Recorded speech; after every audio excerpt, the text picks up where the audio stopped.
అప్పుడు జనకుడు సంతోషంగా, శుభం, మీ సంకల్పం మా అందరికూ సంతోషదాయకమే. ప్రజాపతి అయిన భగుడు దేవతగా గల ఉత్తర ఫల్గుని నక్షత్రం వివాహానికి ఉత్తమమైనదని మీ వంటి పండితులు చెప్తారు. ఆ దివ్య ముహూర్తంలో ఈ 4 వివాహాలను ఋషిసమ్మత విధానంతో మీరు జరిపించాలి అని ముకుళితహస్తుడై అడుగగా అందరూ తథాస్తు, శుభస్య శీఘ్రం అని మంగళవచనాలు పలికారు.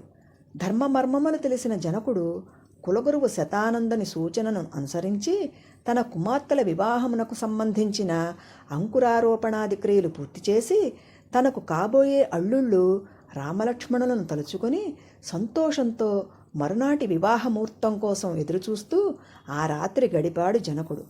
కళ్యాణ మంగళతూర్యారవములతో మిథిలానగరం వివాహ వైభవాన్ని సంతరించుకుంది.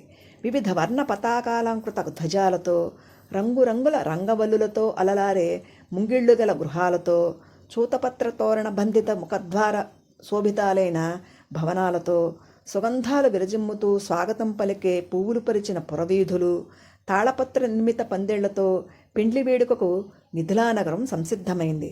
నగర పౌర జానపదులందరూ వివిధ వర్ణమయ నూతన వస్త్రాలు ధరించి చిరునగవల రవ్వలు రువ్వుతూ నృత్యాలు చేస్తున్నారు.